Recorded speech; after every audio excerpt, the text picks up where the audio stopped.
नमस्कार दोस्तों, supreme court ने वक्फ संशोधन अधिनियम 2025 की संवैधानिकता पर सवाल उठाए क्योंकि याचिकाकर्ताओं ने यह दावा किया कि यह धार्मिक स्वतंत्रता यानी कि अनुच्छेद 25 और 26 और समानता अनुच्छेद 14 जैसे मौलिक अधिकारों का उल्लंघन करता है। कोर्ट का केंद्र सरकार से आश्वासन मांगना और कानून के कुछ प्रावधानों पर चिंता जताना न्यायिक समीक्षा के दायरे में आता है। हाल ही में भारतीय जनता पार्टी के सांसद निशिकांत दुबे और भारत के उपराष्ट्रपति जगदीप धनखड़ के सुप्रीम कोर्ट को लेकर दिए गए बयानों ने देश में राजनीतिक और संवैधानिक बहस को जन्म दिया है।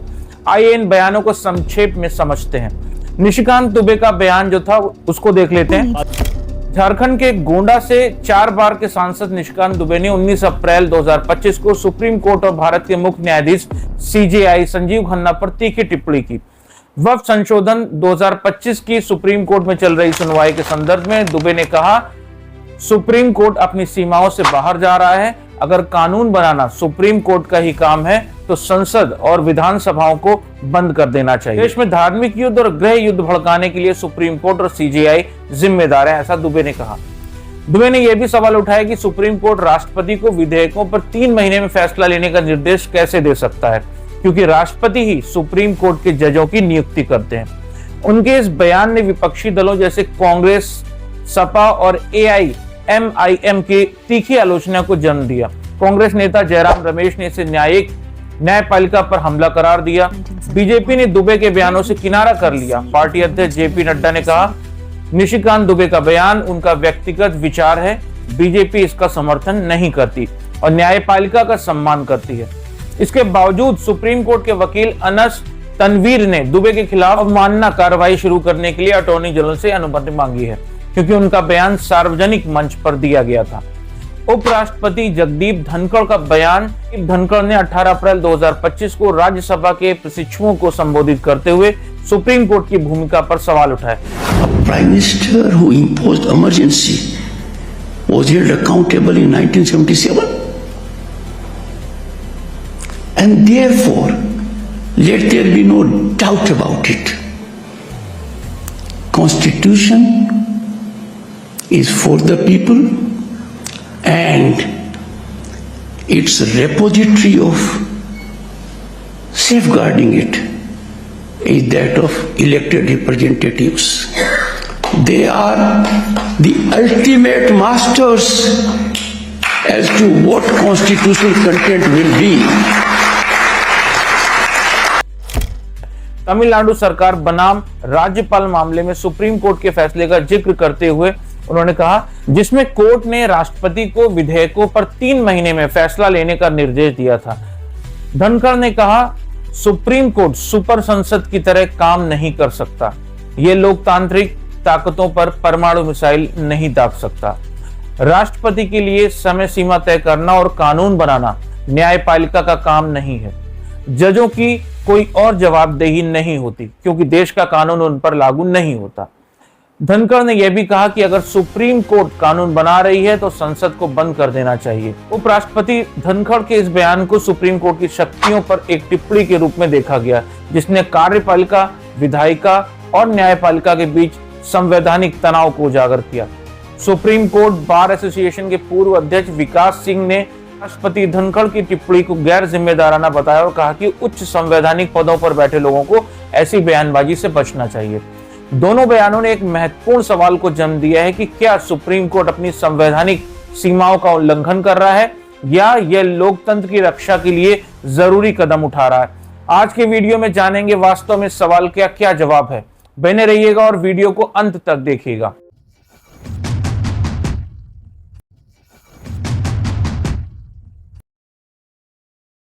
आइए आपको ग्राफिक्स से समझाता हूँ। ये चित्र भारत सरकार की 3 प्रमुख शाखाओं को दर्शाता है जो भारतीय संविधान के अंतर्गत काम करती हैं। आइए आपको एक्सप्लेन करता हूँ।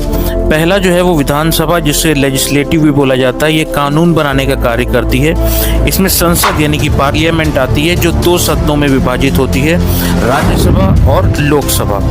दूसरा जो है वो कार्यपालिका यानी एग्जीक्यूटिव है, ये कानूनों को लागू करने और शासन चलाने का कार्य करती है। इसमें प्रमुख रूप से राष्ट्रपति यानी कि प्रेसिडेंट शामिल होते हैं जो कार्यपालिका के प्रमुख माने जाते हैं। राष्ट्रपति संसद द्वारा पारित विधेयकों को मंजूरी देते हैं। राष्ट्रपति के साथ प्रधानमंत्री और मंत्रिपरिषद भी कार्यपालिका का हिस्सा होती है। तीसरा जो है वो जुडिशरी आती है, यानी कि न्यायपालिका। इसमें सुप्रीम कोर्ट, हाई कोर्ट और डिस्ट्रिक्ट कोर्ट्स व सबऑर्डिनेट कोर्ट्स आते हैं। न्याय देने और कानूनों की व्याख्या करने का कार्य करती है। इसमें सर्वोच्च न्यायालय सबसे प्रमुख होता है। न्यायपालिका स्वतंत्र होती है और संविधान की रक्षा करती है। संशोधन अधिनियम 2025 और उपराष्ट्रपति श्री जगदीप धनखड़ व सुप्रीम कोर्ट के मुख्य न्यायाधीश संजीव खन्ना के बीच हाल के तनाव के संदर्भ में संविधान के निम्नलिखित प्रावधान और सिद्धांत इस स्थिति को समझने में मदद करते हैं। आइए समझते हैं। न्यायपालिका की शक्ति और न्यायिक समीक्षा को पहले देख लेते हैं। अनुच्छेद 13 यह अनुच्छेद कहता है कि कोई भी कानून संविधान के मूल ढांचे या मौलिक अधिकारों को उल्लंघन करता हो वह शून्य होगा। सुप्रीम कोर्ट को यह अधिकार है कि वह संसद द्वारा बनाए गए किसी भी कानून की संवैधानिकता की जांच करे। अनुच्छेद 32 और 136 के अनुसार अनुच्छेद 32 सुप्रीम कोर्ट को मौलिक अधिकारों के उल्लंघन के लिए याचिकाएं सुनने का अधिकार देता है, जबकि अनुच्छेद 136 विशेष अनुमति याचिका के तहत कोर्ट को व्यापक अधिकार देता है। अनुच्छेद 142 यह सुप्रीम कोर्ट को पूर्ण न्याय सुनिश्चित करने के लिए आवश्यक आदेश देने की शक्ति है।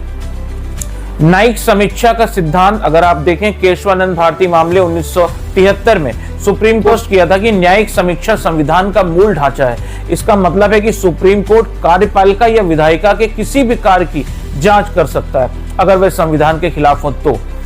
सुप्रीम कोर्ट ने वक्फ संशोधन अधिनियम 2025 की संवैधानिकता पर सवाल उठाए क्योंकि याचिकाकर्ताओं ने दावा किया कि यह धार्मिक स्वतंत्रता अनुच्छेद 25-26 और समानता अनुच्छेद 14 जैसे मौलिक अधिकारों का उल्लंघन करता है। कोर्ट का केंद्र सरकार से आश्वासन मांगना और कानून के कुछ प्रावधानों पर चिंता जताना न्यायिक समीक्षा के दायरे में आता है। अनुच्छेद 52 और 62 ये अनुच्छेद राष्ट्रपति को भारत का संवैधानिक प्रमुख बनाते हैं।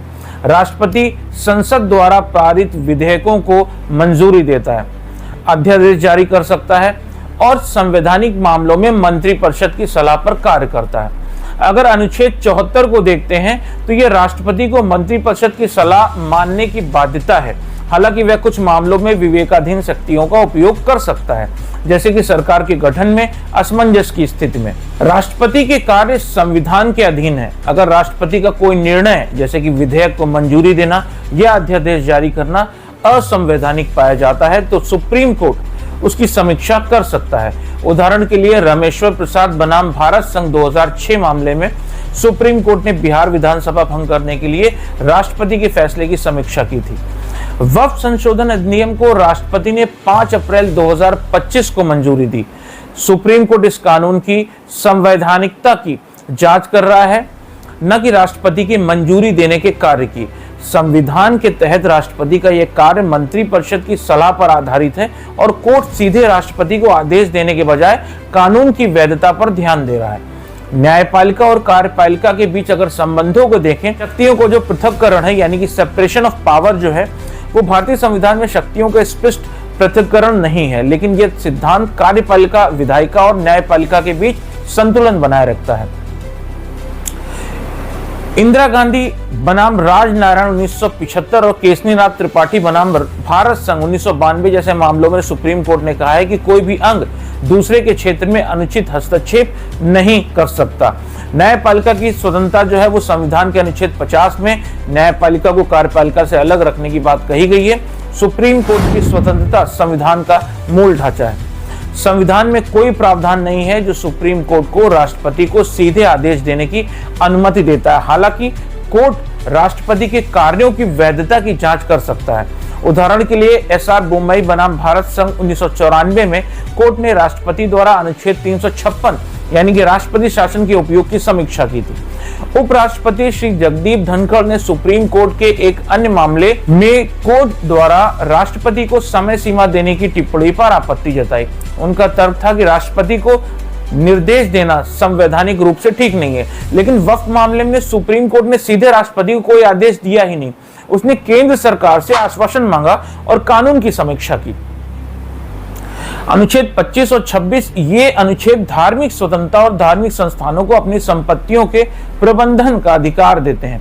वक्फ संशोधन अधिनियम पर याचिकाकर्ताओं का दावा है कि ये अल्पसंख्यकों के धार्मिक अधिकारों का उल्लंघन करता है। सुप्रीम कोर्ट ने अतीत में धार्मिक मामलों में हस्तक्षेप किया है, जैसे कि सबरीमाला मामले और शिशुर मठ मामले 1954 में, जब धार्मिक प्रथाओं या संपत्तियों का प्रबंधन संवैधानिक सिद्धांतों के खिलाफ था। सुप्रीम कोर्ट का वक्फ बाय यूजर और गैर मुस्लिमों की नियुक्ति पर सवाल उठाना अनुच्छेद 25 और 26 के तहत धार्मिक स्वतंत्रता और समानता की रक्षा करने के लिए है। कोर्ट यह सुनिश्चित कर रहा है कि कानून संविधान के अनुरूप है। सुप्रीम कोर्ट का अधिकार जो है वो संविधान सुप्रीम कोर्ट को कार्यपालिका और विधायिका के कार्यों की न्यायिक समीक्षा का अधिकार देता है, लेकिन यह राष्ट्रपति को सीधे आदेश देने की शक्ति नहीं देता। कोर्ट राष्ट्रपति के कार्यों की वैधता की जांच कर सकता अगर वे असंवैधानिक हो तो। राष्ट्रपति की जो स्थिति उसकी बात करें अगर, तो राष्ट्रपति संवैधानिक प्रमुख है और मंत्रिपरिषद की सलाह पर कार्य करता है। उनके कार्यों की समीक्षा हो सकती है, लेकिन संविधान उनकी संवैधानिक गरिमा की रक्षा भी करता है।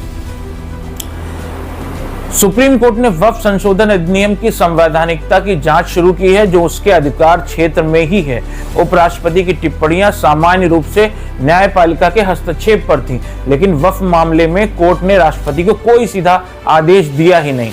उपराष्ट्रपति की टिप्पणियां और सुप्रीम कोर्ट की सक्रियता एक संवैधानिक संतुलन के सवाल को दर्शाती है। संविधान ये सुनिश्चित करता है कि कोई भी अंग कार्यपालिका या दूसरे पर हावी न हो, लेकिन न्यायिक समीक्षा के माध्यम से सुप्रीम कोर्ट संविधान की सर्वोच्चता की रक्षा करता है। वक्फ मामले में कोर्ट का रुख संवैधानिक सिद्धांतों के अनुरूप है, लेकिन उपराष्ट्रपति का तर्क शक्तियों के पृथक्करण और कार्यपालिका की स्वायत्तता पर जोर देता है। वक्फ बोर्ड के मामले में जानने के लिए आप लोग ये 2 वीडियो देख सकते हैं। अगर आप संविधान के किसी विशिष्ट अनुच्छेद या पहलू पर और जानकारी चाहते हैं तो कृपया हमें कमेंट में बताएं।